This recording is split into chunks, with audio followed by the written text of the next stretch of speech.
Եվրոպական միությունը համաձայնվել է Հայաստանում տեղակայել հատուկ արագ արձագանքի ուժեր, որոնք կլինեն հիբրիդային պատերազմի դեմ ուղղված։ Հայաստանում ընտրությունների շեմին հիբրիդային վտանգները ավելանում են, սրա մասին խոսել է իր զեկույցում Հայաստանի արտաքին հետախուզության ծառայությունը, զուգահեռ դրա Հայաստանի նաև արտաքին գործերի նախարարը Արարատ Միրզոյանը փետրվարի 13-ին դիմել է Եվրոպական միությանը և խնդրել, որ Հայաստան ուղարկեն հատուկ հիբրիդային պատերազմի դեմ արագ արձագանքի ուժեր, որոնք մինչև այդ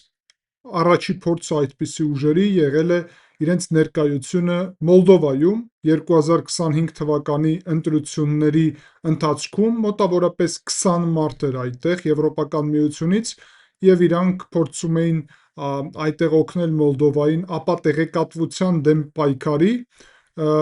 առումով, հատկապես սոցիալական ցանցերում, և սա համարվել է ինչպես հաջողակ օրինակ։ Փետրվարին, այսինքն այս օրերի ընթացքում արդեն հաստատվել է Եվրոպական միության կողմից այս պատրաստակամությունը աջակցել Հայաստանին ժողովրդավարության առումով և նաև ոչ միայն նախընտրական գործընթացում, այլ Ադրբեջանի հետ խաղաղության օրակարգում էլ, որը նաև հիբրիդային հարձակումներով լի է, և պետք է ասել, որ սա իհարկե ուղղված է ըստ բաց տեղեկատվությունների և ըստ հաստատված Եվրոպական միության կողմից մոտեցումի նաև Ռուսաստանից եկող հիբրիդային սպառնալիքներին։ Բարև ձեզ հարգելի հայրենակիցներ, այսօր խոսելու ենք այս կարևոր հարցի մասին և շատ հետաքրքիր կլինի իմ պատկերացումով հասկանալ, թե արդյոք այս ուժերը կկարողանան Հայաստանի դեպքում էֆեկտիվ լինեն, արդյոք անհրաժեշտություն կա այս ուժերի առհասարակ Հայաստանի դեպքում, ես կարծում եմ, որ իհարկե այո, և հիմա կխոսենք դրա մասին։ Առաջ երթին կոչ եմ անում ձեզ անպայման լայքեք այս վերլուծությունը, նաև գրեք ձեր մեկնաբանությունները, ես միշտ կարդում եմ և արձագանքում եմ, իմ համար հետաքրքիր է ձեր կարծիքը։ Անցնենք բուն թեմային։ Եվ պետք է ասել, որ այստեղ իհարկե արտաքին հետախուզության ծառայության զեկույցը ունի իմ պատկերացումով շատ կարևոր տեղ և դեր է զբաղեցնում, որովհետև Հայաստանը պետական առումով այդ բարձր, հետաքրքիր, նոր, կարևորագույն, անհրաժեշտ կառույցի միջոցով արտաքին հետախուզության ծառայություն արձանագրեց, որ նախընտրական գործընթացներում հիբրիդային գրոհները Հայաստանի պետականության դեմ շատ բարձր հավանականություն ունեն։ Եվ սա իհարկե նաև խոսում է նրա մասին, որ Հայաստանը պետք է պատրաստ լինի արձագանքելու։ Միևնույն ժամանակ արձագանքելը մի կողմից հասկանում ենք, որ Հայաստանի հնարավորությունները այստեղ սահմանափակ են, որտեղ կան տեխնիկական, տեխնոլոգիական հնարավորություններ, որոնք ավելի թարմ են։ Ինչ նկատի ունեմ։ Խոսքին ավելի թարմ են, քան մենք տիրապետում ենք այդ հմտություններին, այդ տեխնոլոգիաներին։ Խոսքին ոչ միայն խոսք է գնում կեղծ տեղեկատվությունների, ապա տեղեկատվությունների մասին, այլ նաև խոսք է գնում զուգահեռ դրա այնպիսի թեմաներ ներբերել օրակարգ, որը առհասարակ արհեստական է, բայց սա էլ, եթե սրան ամեն ինչին կարող է հայկական կողմը արձագանքել, ապա կա բաղադրիչներ, կա թեմաներ, որին արձագանքելը բարդ է միայնակ։ Նկատի ունեմ խոսքին հատուկ տեղեկատվական օպերացիաների դեմ գործելը և դրա մի քանի օրինակ մենք տեսանք, ես անձամբ ենթադրում եմ, որ դա հատուկ տեղեկատվական օպերացիա էր, թուրքական մամուլում ստեղծված այդ կեղծ լուրերը, որը վերջը հայտնվում է, որ Ռուսաստանից է կառավարված, որովհետև այդ մամուլում կոնկրետ աշխատում է Դոնբասում, Լուգանսկում ապրող ինչ-որ թուրք, որը Ռուսաստանի հետ է շատ մոտ։ Խոսքին օրինակ, ինչպես հատուկ տեղեկատվական օպերացիա, որտեղ որ հազար թեմա են բարձրացնում մզկիթներից սկսած, որ իբրև Էրդողանի առջև պարտականություն է Փաշինյանը վերցրել, հորինված հարց, փոխելը Հակամֆիդանի հայտարարությունները և այլն, բայց բացի դրանից հետաքրքիր է, որ բոտերի համակարգը, այսինքն Facebook-ում, YouTube-ում, որևէ ուրիշ տեղերում արհեստական էջերի միջոցով կեղծ տեղեկատվություններ ձևավորելու եւ տարածելու հարց է։ Եվ այս ուղղությամբ տեխնիկական առումով բոտերը կառավարելը հնարավոր է միայն եթե կարող ենք պարզել, որտեղ է իրական գործունեություն, որտեղ ոչ։ Եվրոպական միությունը այս առումով ունի շատ մեծ փորձ, որովհետև ունի հասկանալի է, հա, 500 միլիոնանոց բնակչություն, աշխարհի երկրորդ, երրորդ տնտեսությունը, շատ լուրջ կապեր նաև նույն այդ Meta-ի հետ, Google-ի հետ, մնացած բոլոր կառույցների հետ, որ ֆիքսում են այս մեկնաբանությունները, գործունեությունը, լայքերը եւ այլն, որովհետեւ ես Վրաստանի դեպքում նաեւ գիտեմ, այստեղ լայքերը կեղծվում են, մեկնաբանությունները կեղծվում են, այդ թվում նույն YouTube-ը ունի dislike, այսինքն լայքի հակառակը, որ ես ասում եմ միշտ բաժանորդագրվեք, դրեք ուրեմն այդ լայքը, այսինքն աջակցեք դրանով ալիքին, բայց նաև կան մարդիկ, ով հակառակն են դնում, որ իրենց դուրը չի գալիս սա, եւ հարցը դրանում չի, որ մարդիկ դա կարող են անել, խնդիր չկա այդտեղ, եթե դա անում են կեղծ էջերը, եթե մեկնաբանությունները այստեղ գրում են կեղծ էջերը։ Ուստի սա եւս մեկ անգամ ուղղակի օրինակ է նրա, ինչ կարեւոր է ձեր կողմից աջակցությունը, իրական մարդկանց կողմից, իրական մեկնաբանությունները, բոլոր էջերում, այս մեր էջում կլինի դա թե ուրիշ տեղերում, բայց մենք նաև պետք է գիտենանք, որ շատ տեղերում, որտեղ որ մենք գտնվում ենք, նաև ես համոզված եմ, որ այդպես կոչված ընդդիմադիր էջերից շատ մեծ մասում մենք կարող ենք տեսնել տասնյակ, հազարավոր, ուրեմն տասնյակ, հարյուրավոր եւ հազարավոր, սա նկատի ունեմ, մեկնաբանություններ, որը կարծում ենք, որ իրական է, բայց իրականում կեղծ է։ Հազարավոր լայքեր, որոնք գոյություն չունեն։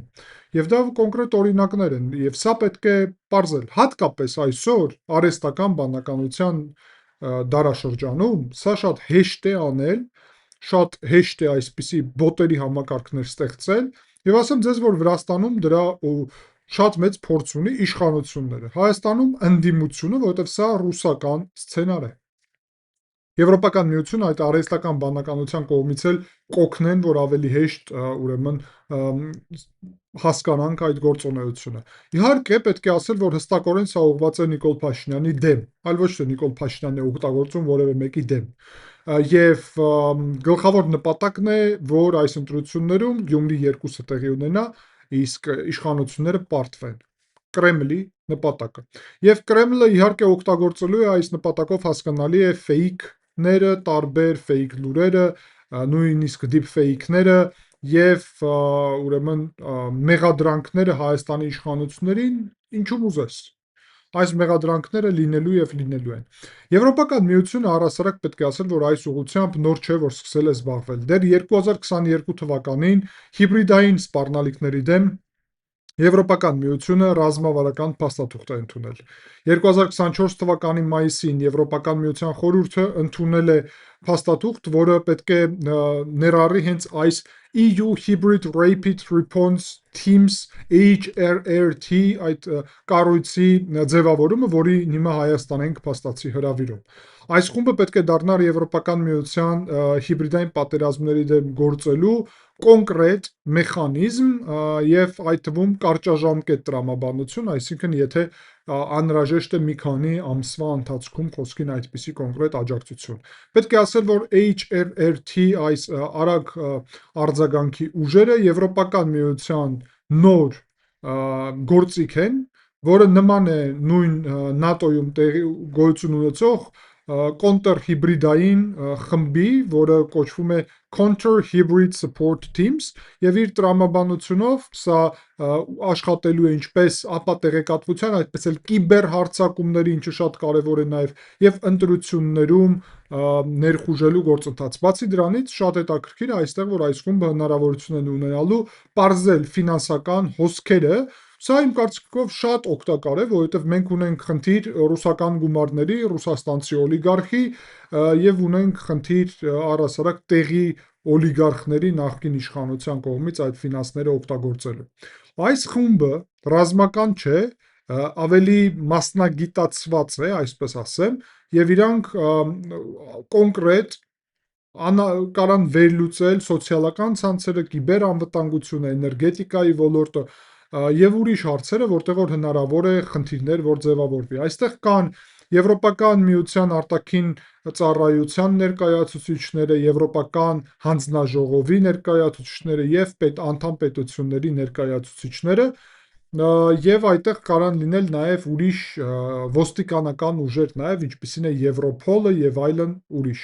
Ընդհանուր առումով այս խումբը մեծ քանակով չէ, մոտավորապես նույն Մոլդովայի դեպքում ուրեմն 30 մարդեր եւ մի քանի շաբաթ էին աշխատում Մոլդովայում, եւ այդ ժամանակ Եվրոպական միության դեսպանը Մոլդովայում հայտարարեց, որ սա շատ էֆեկտիվ էր իրականում եւ ցույց տվեց օգուտ Մոլդովայի դեպքում։ Պետք է ասել, որ Հայաստանի դեպքում ըստ Ազատության տեղեկատվության Եվրոպական միությունը պատրաստվում է մինչև մայիսին տեղի ունեցող Եվրոպական միության գագաթնաժողովը, որ արդեն այս խումբը պատրաստ լինի, եւ խումբը պետք է ուղղված լինի առաջերտին հենց ընտրությունների ուղղությունով, այսինքն որ կարողանա ապահովել ընտրությունների կայունությունը։ Հիմա ես սրանում ինչ նկատի ունեմ, ես կարծում եմ, որ այս ընդդիմությունը ճակերտներում պատրաստվում է ուրեմն հայտարարել այս ընտրությունները կեղծված։ Եվ կեղծվածի տրամաբանության մեջ փաստացի իրանք փորձելու են ապալեգիտիմացնել ընտրությունները։ Եվ այդ ուղղությամբ իհարկե այս խումբը կարա այդ ապալեգիտիմացումը կանխել։ Եվրոպական միության դիվանագետները նաև ընդգծում են, որ սա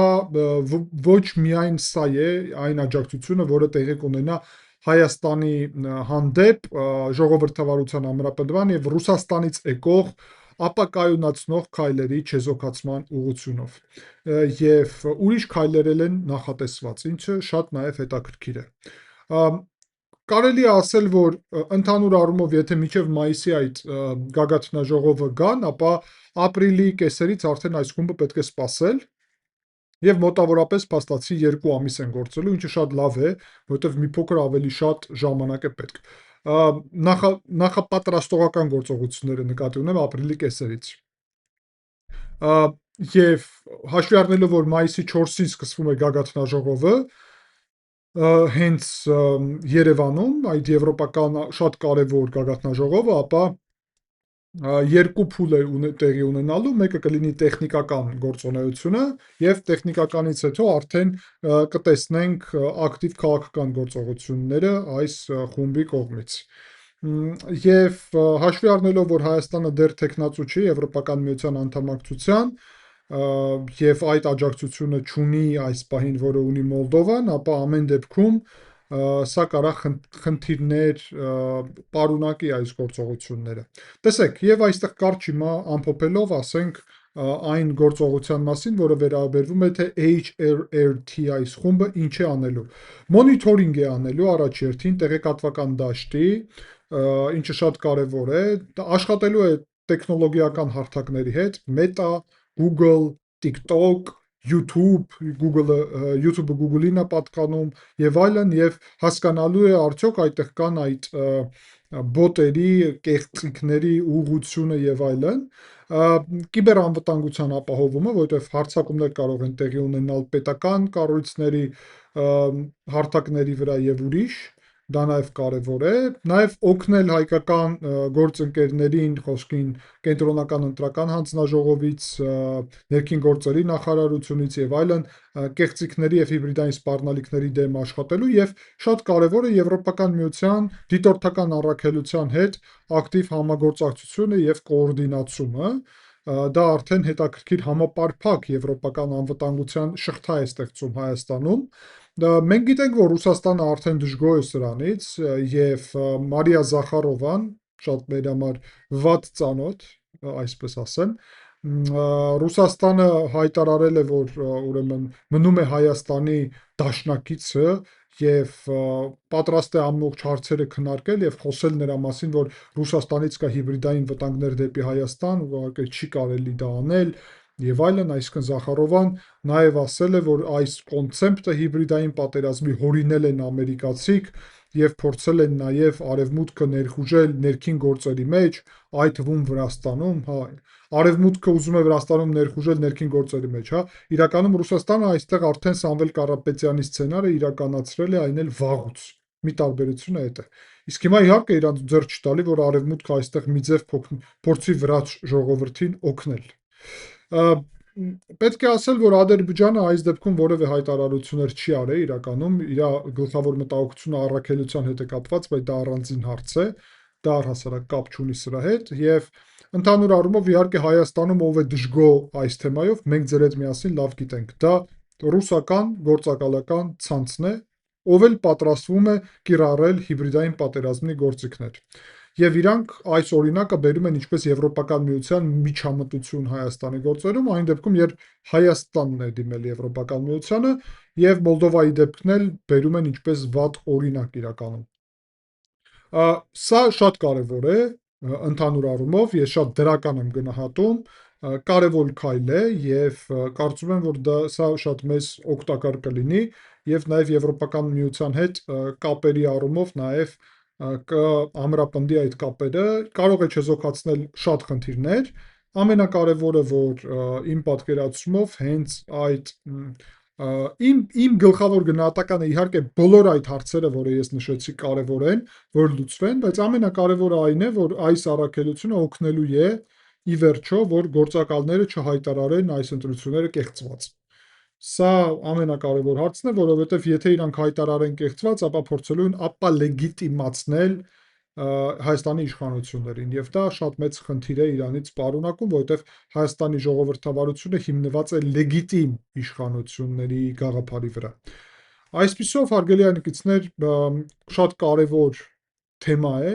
շնորհակալ եմ ձեզ ուշադրության համար, իսկ հիմա առաջարկում եմ ձեզ միասին դիտենք այսօր իմ կողմից պատրաստված ձեր համար կարևոր վերլուծություն Ուկրաինայում տեղի ունեցող շատ մեծ կարևորություն ունեցող իրադարձությունների մասին, այդ թվում Ուկրաինայի հակահարձակման մասին եւ Ռուսաստանի տարածքի խորքում մի քանի կարևոր ռազմավարական օբյեկտի թիրախավորելու մասին, համոզված եմ, որ ձեզ կհետաքրքրի, դիտենք։